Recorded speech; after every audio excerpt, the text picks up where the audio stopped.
Em nosso estudo de hoje, a lição 27 do livro Bênção de Paz, Razões para Amar os Inimigos. Eu, porém, vos digo, amai vossos inimigos, palavra de Jesus no Evangelho de Mateus, capítulo 5, versículo 44. Os inimigos, queiramos ou não, são filhos de Deus, como nós, e, consequentemente, nossos irmãos, para quem Deus providenciará recursos e caminhos dentro da mesma bondade com que age em nosso favor. Temos muito a dever aos amigos pelos estímulos com que nos asseguram o êxito na vida, mas não podemos esquecer que devemos bastante aos nossos inimigos pelas oportunidades que nos proporcionam no sentido de retificarmos os próprios erros. O adversário é mais propriamente aquele que sulca a nossa alma à feição do lavrador que cava na terra a fim de que produzamos na seara do bem. O amor pelos inimigos dá-nos excelentes recursos contra o desajuste circulatório, a neurose, a loucura ou a úlcera gástrica, sempre que estejamos em tarefa no corpo físico. Orando em benefício dos que nos ferem, evitamos maiores perturbações em torno de nós mesmos. Uma atitude respeitosa para com os adversários nunca nos rouba tempo ou serviço. Amando os inimigos e entregando-nos sinceramente ao juízo de Deus, com as melhores vibrações de fraternidade, eliminamos 90% dos motivos da aflição e aborrecimento. Abençoando em silêncio os que nos criticam ou golpeiam, protegemos com mais segurança os interesses do trabalho que a providência divina nos concedeu. A serenidade e o apreço para com os inimigos são os melhores antídotos para que as preocupações com eles não nos destruam. O amor pelos inimigos não nos rouba a paz da consciência na hipótese de serem malfeitores confessos, porque quando Jesus nos diz, ide reconciliai-vos com o adversário, nos ensina a fazer paz em nossas relações, como não é justo privar de tranquilidade uma criança ou um doente. Mas em trecho algum do Evangelho, Jesus nos recomenda cooperar com eles. Interessante, gente, quando a gente para ver essa questão do amor aos inimigos, como a gente pensa, como é que funciona o esporte aqui na Terra. O esporte aqui na Terra, você vai encontrar, ao invés de inimigos, adversários. E é bom que seja desse jeito. A gente sabe que algumas vezes os dois personagens acabam se encontrando na mesma pessoa. O mundo de expiações e provas ainda é desse jeito. Mas o que acontece com o esporte, com os adversários? A gente começa a estudar os adversários e a procurar meios de superá-los, né, no desafio que a gente está tendo com relação ao esporte escolhido. E a gente fica com horas de treino, até que a gente consiga melhorar a nossa meta, né, e melhorar o tempo, ou até mesmo conseguir mais técnica e mais vigor físico para poder superar o adversário. E a gente percebe que se não fosse o adversário, a gente ficaria no comodismo, na zona de conforto. E aí o que acontece? A gente percebe que no futebol, por exemplo, os clássicos são sempre momentos de superação. Porque a pessoa descobre que ela era capaz de fazer coisa que ela nem sabia que ela podia fazer. Da mesma maneira, vocês vão descobrir, nós vamos descobrir com o tempo, que os nossos inimigos, como Emmanuel começa falando para a gente aqui, a gente queira ou não, eles são filhos de Deus também, e também vai ter as mesmas oportunidades de progresso que nós estamos tendo. Mas ele está dizendo que não é só nesse sentido, nós temos muito que agradecer também essas oportunidades que eles nos proporcionam de retificarmos os nossos erros também.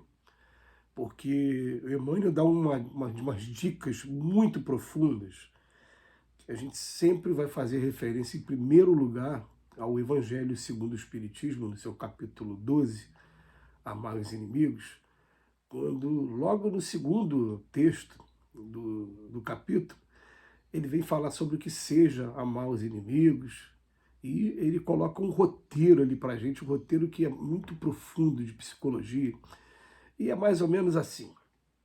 Fala, amar os inimigos não é morrer de amores, como acontece com um amigo, porque isso é lei da física e, na verdade, né, o sentimento, a gente não pode exigir nunca que o sentimento que a gente tenha por um amigo seja igual àquela pessoa que está nos ameaçando de alguma maneira. Mas ele fala assim, faz uma proposta de terapia que seja possível. Ele fala, amar os inimigos é não guardar rancor nem desejo de vingança. Mágoa, rancor, desejo de vingança. Se aparecer uma oportunidade de reconciliar com a pessoa, reconcilie. Se aparecer uma oportunidade de fazer o bem àquela pessoa, faça o bem. Se, é, se abster de atos ou palavras que possam prejudicar aquela pessoa. Se aparecer uma oportunidade, né, de boa para aquela pessoa, a gente experimentar alegria quando aconteça alguma coisa de bom, porque também é uma coisa muito comum do ser humano, né? A gente fala, pô, a pessoa faz isso, dá tudo certo para ela, que bom, ela precisa que as coisas deem certo para ela. E no final ele fala assim, resumindo tudo, sempre praticar o bem, né, quando estiver recebendo o mal. É essa que é a ideia do amor ao inimigo. Mas o Emmanuel vem trazer agora algumas dicas também. Ele vai falar para a gente o seguinte: o adversário é mais propriamente aquele que suca a nossa alma a feição do lavrador que cava na terra a fim de que produzamos na seara do bem. Então o adversário está sendo a enxada que está cavando a terra da nossa alma, o buril que está burilando a estátua que um dia nós vamos nos formar aqui. Enfim. Depois ele fala, o amor pelos inimigos dá-nos a excelente recurso contra o desajuste circulatório, para o nosso bem mesmo, para esse corpo físico, esse vaso mesmo, circulatório, neurose, loucura e úlcera gástrica. Então, a gente vai evitar entrar nesses desajustes orgânicos. Depois ele fala, orando em benefício dos que nos ferem, evitamos maiores perturbações em torno de nós. Então, vem chamando a atenção que a gente está sempre fazendo as orações que a gente esquece, que a gente lembra muito de fazer as orações por aqueles que são nossos queridos, nossos parentes, nossos amigos, mas fazer pelos inimigos é uma dificuldade, né? Depois ele coloca aqui, uma atitude respeitosa para com os adversários nunca nos rouba tempo ao serviço. Isso acaba sendo serviço também. E essa frase aqui é maravilhosa. Fala, amando os inimigos e entregando-nos sinceramente ao juízo de Deus, com as melhores vibrações de fraternidade, eliminamos 90% dos motivos de aflição e aborrecimento. A gente começar a vibrar por esses que se apresentam como nossos inimigos, a gente vai entrar numa situação de não deixar com que a mágoa tome conta, e quando a mágoa toma conta, a gente fica ali, né, com uma situação como se fosse uma esponja, um imã, atraindo um monte de coisa ruim para o nosso lado. Agora, quando a gente consegue controlar a mágoa, não deixando que a mágoa tome conta, ele diz aqui para a gente que a gente elimina 90% dos motivos de aflição e aborrecimento. Depois, abençoando em silêncio os que nos criticam ou golpeiam, protegemos com mais segurança os interesses do trabalho que a providência divina nos concedeu. Ontem eu tive uma experiência muito interessante, né? Eu fui assaltado recentemente na porta da minha casa. E uma experiência assim que eu guardo comigo, porque pelo menos eu não consegui sentir raiva dos meninos novos, garotos novos, muito novos, com arma de fogo na mão, me renderam. E eu fiquei o tempo todo num processo de vibração muito grande até por eles. Mas, nem por isso, os pensamentos aqui, ó, tem o tempo todo aqueles pensamentos, algumas vezes pensamentos de revide, não vou esconder, pouquíssimas vezes, mas teve pensamento de revide, que logo em seguida é combatido, porque vem um sentimento de ternura também. Mas ontem eu passei por um menino muito novo andando de bicicleta, e ele de pé descalço naqueles pedais da bicicleta que machuca o pé.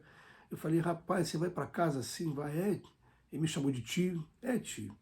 E ele falou que estava indo para uma região que é uma região, uma comunidade muito carente aqui perto da minha casa. No final ele falou, me chamou de tia e apertou minha mão. E eu falei, meu Deus, olha os meninos que precisam muito do nosso carinho, muito da nossa vibração, para daqui a pouco não entrarem nesse caminho do crime. Que Jesus nos abençoe hoje e sempre.